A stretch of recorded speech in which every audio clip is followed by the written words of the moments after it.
विकी भाई कैसे हैं आप? जी अल्हम्दुलिल्लाह। आप कैसे हैं?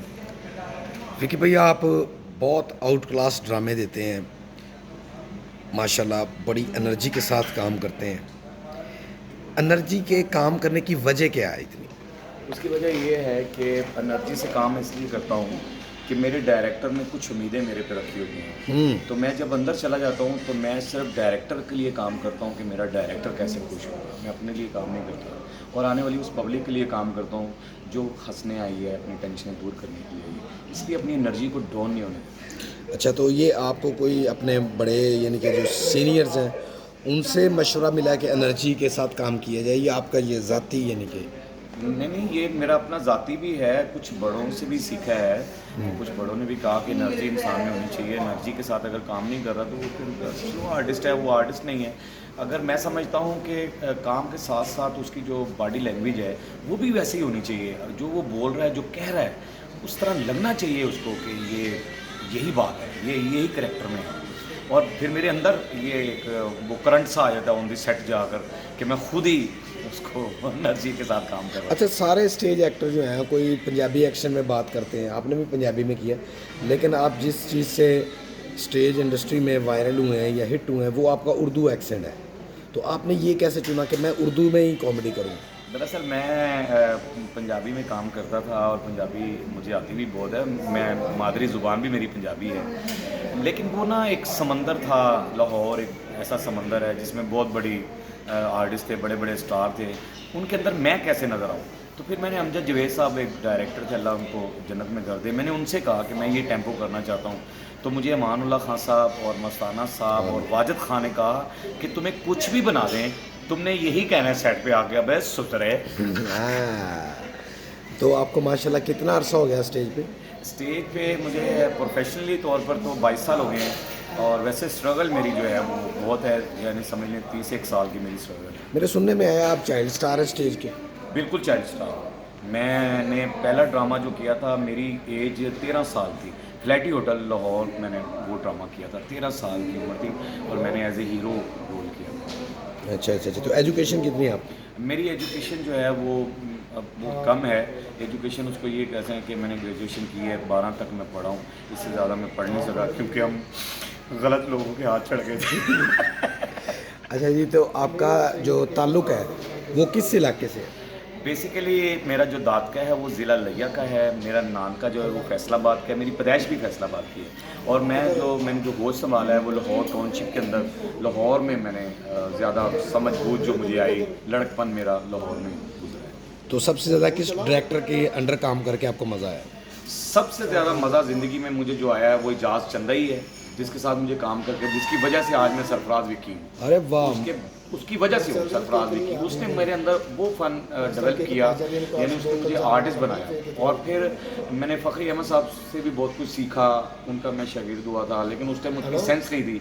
फिर नासिर चिनोटी साहब का मैं शागिर्द हुआ, कॉमेडी उनके अंग में मैंने स्टाइल को अपनाया। और फिर उसके बाद डॉक्टर अजमल मलिक साहब हैं, इफ्तिखार हैदर साहब हैं, मंजूर सिंधु साहब हैं, चिबराल साहब हैं, बिलाल चौधरी साहब हैं, बहुत सारे ऐसे लोग हैं, इतने लेजेंड डायरेक्टर्स हैं।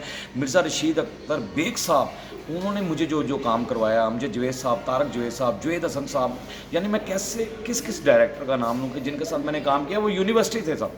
क्या बात है जी, ये आपके यानी कि वो मेमोरीज़ में एक आला लोग हुए हैं जो आपको आज तक याद है, जिन्होंने आपको सपोर्ट किया। बेशक। अच्छा, ये बताएं कि अभी आपने रिसेंटली आप एक तमासिल थिएटर में एक ड्रामा चला जी, कोई हीरा लाल ते पन्ना लाल, क्या नाम था? हीरा और पन्ना। अच्छा, उसके बारे में आपके क्या ख्याल आता है? उसके बारे में ख्यालात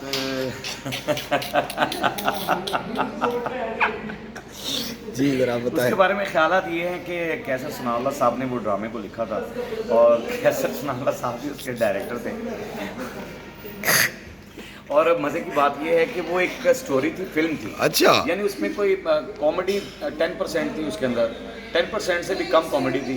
टोटल सीरियस ड्रामा था। हमने भी उसको, लेकिन इस दौर के अंदर, इस तल्ख दौर के अंदर जहाँ पर गानों की बम्बार है, जहाँ पर कमर्शलिज्म है, जहाँ कॉमेडी कॉमेडी कॉमेडी कॉमेडी और इसमें एक जहाद करना, ऐसा प्ले करना, वो एक अलग बात है कि ऑडियंस कमर्शियल हो चुकी है। ऑडियंस भी वही कुछ देखना चाहती है जो कमर्शियल्स होता है।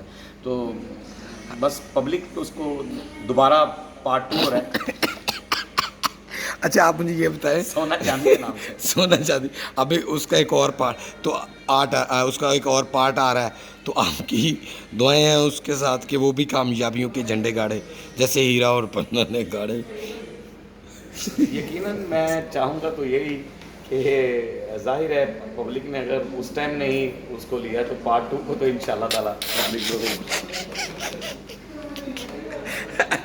अच्छा आप बहुत शरारती आदमी हैं, आप इंटरव्यू कर रहे हैं कि क्या बोलिए आप? अच्छा अच्छा, आपके ख्याल में जैसा इन्होंने स्टेप लिया है हीरा और पन्ना, अब बारह जी सोना चांदी सोना चाहिए, तमासिल थिएटर में, तो आपके ख्याल में ऐसे ड्रामे मज़ीद बनने चाहिए, कामयाब होने चाहिए? बिल्कुल होना चाहिए।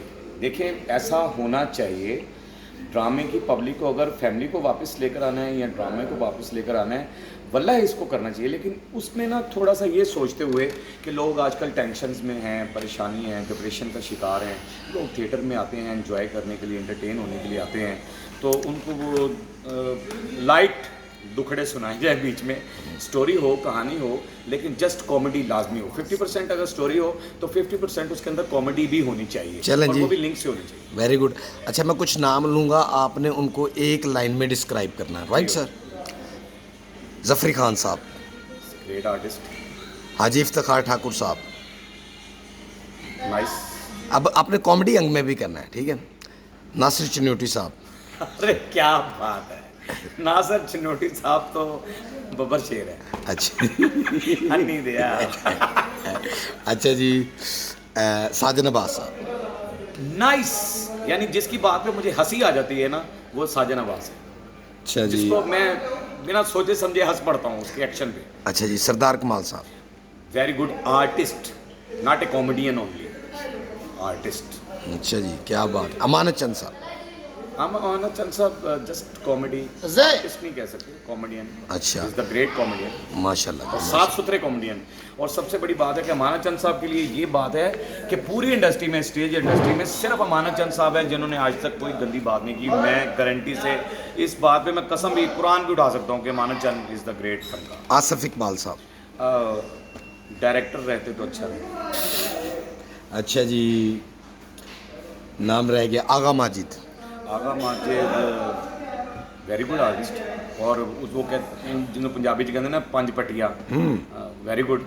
अच्छा आप ये बताएं, नए आने वाले लड़कों में आप किससे मुतासर हैं? मैं नए आने वाले लड़के जितने भी हैं उनमें बहुत सारे ऐसे नाम हैं, चंद नाम हैं, वो चंद ही लड़के हैं जो काम जानते हैं और समझते हैं और कर सकते हैं। उनको चांस आप नहीं दे रहे हैं, उन पे रिस्क नहीं ले रहे। मैं ये कोई बात नहीं है, मैं अल्लाह को हाज़िर नाज़िर जार के कह रहा हूँ, Wasim Punnu is the nice artist, Saki Khan बहुत खूबसूरत फनकार है, नदीम चिट्टा बहुत अच्छा आर्टिस्ट है, अच्छा जी, ये शाद नुशाद है, अगर उससे काम लिया जाए तो वो काम करेगा, स्टोरी के अंदर रहकर काम करेगा। ये चंद एक मसलन आर्टिस्ट हैं, मैं बाकी सारे फनकार अपनी जगह वेरी गुड हैं, लेकिन अगर काम करवाया जाए इनसे तो ये लोग हैं। चलें जी, सरफराज साहब बहुत शुक्रिया, अल्लाह पाक आपको ऐसे ही कामयाब रखे और स्टेज पे एंटरटेन करते रहें, और मेरे चैनल के बारे में कुछ कह दें। सर आपके चैनल को अल्लाह पाक 4 चांद लगा दे और आपका चैनल तरक्कियों को छुए, बुलंदियों को छुए और हमेशा कामयाबियाँ मिलें और इसके सब्सक्राइबर बढ़ जाएं। और मैं ये चाहता हूँ जिन लोगों ने इसको सब्सक्राइब नहीं किया वो भी इसको सब्सक्राइब कर लें।